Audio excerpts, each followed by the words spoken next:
This is Daily Armenia, ＳիվիլNeթ's daily news digest. Here's what's making headlines in Armenia today.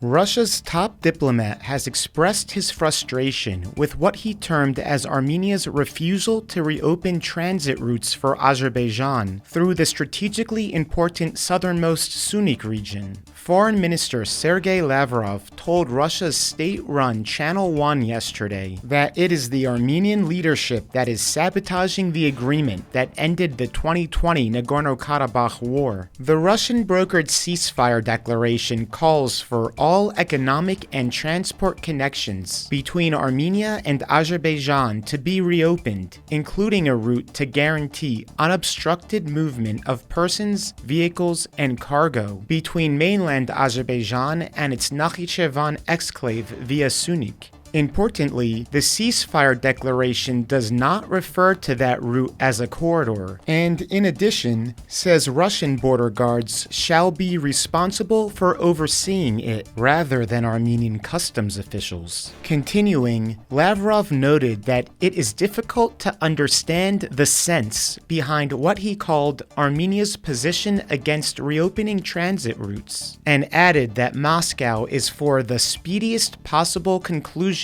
of a peace treaty and the unblocking of communications between Yerevan and Baku. Lavrov claimed that the 2020 ceasefire declaration is still completely valid, even though Azerbaijan and Russia have each repeatedly ignored or violated its provisions, as Armenian officials have pointed out over the years. The document determined the terms of the ceasefire, which in effect no longer exists after Azerbaijan broke the deal last September and ethnically cleansed Nagorno-Karabakh. Despite that, Azerbaijan and Russia continue to insist that Armenia owes Azerbaijan open transit routes, as the agreement stipulated. For its part, Armenia has put forward a plan to reopen communications through the Syunik region that excludes the possibility of Russian border guards overseeing the route. Meanwhile, a senior official within Russia's foreign ministry stressed Moscow's hopes that Armenia will not leave the Collective Security Treaty Organization, a Russian-led military bloc, as ties continue to fray.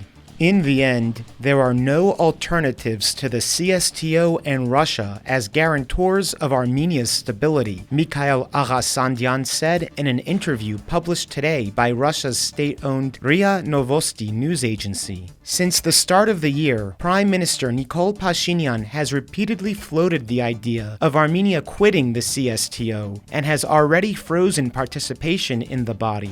Lavrov's and Aghasandyan's comments came as Russian President Vladimir Putin wrapped up a rare trip overseas to Baku, where he met with his Azerbaijani counterpart Ilham Aliyev for closed-door talks. During the visit, Putin signaled his country's readiness to assist in ongoing efforts by Armenia and Azerbaijan to reach a normalization deal. There was no immediate reaction from Yerevan.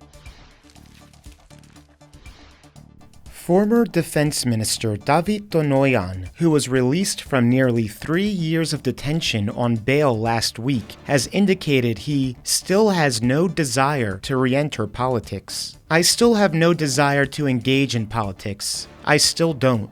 I'm talking about fighting for power, not about being in politics. I've been in politics for 30 years already," he told journalists before a court hearing today. Armenia is facing serious security issues, Tonoyan said, adding, "I tell both the government and the opposition that I can participate in solving security problems, but not for political ends." When asked if he would take part in opposition rallies, scheduled to restart next month by Archbishop-turned-protest leader Bagrat Galstanyan, Tonoyan responded, "Do I give the impression that I am such an unserious person?" Tonoyan was released last Thursday on nearly $40,000 bail, but remains charged with abuse of power and forgery along with a number of other high-ranking security officials over alleged multi-million-dollar government purchases of defective ammunition before the 2020 Nagorno-Karabakh war. The case against him continues.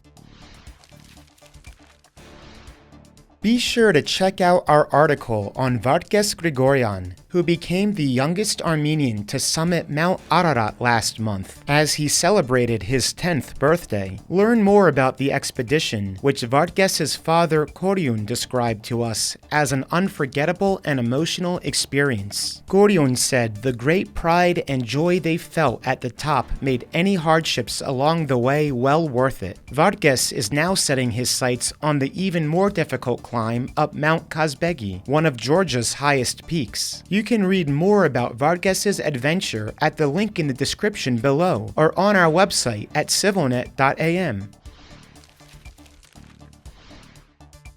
And finally, the CivilNet number of the day is 5. That's because one of the Armenian Apostolic Church's 5 major feasts took place this past Sunday, the Assumption of the Mother of God. The day coincides with the start of the grape harvest in Armenia, and priests throughout the country and the diaspora bless tons of grapes that are distributed to parishioners, a symbolic offering of the first fruits of the season to God. And as always, please follow CivilNet for the latest news and independent reporting from our contributors on the ground here in Armenia.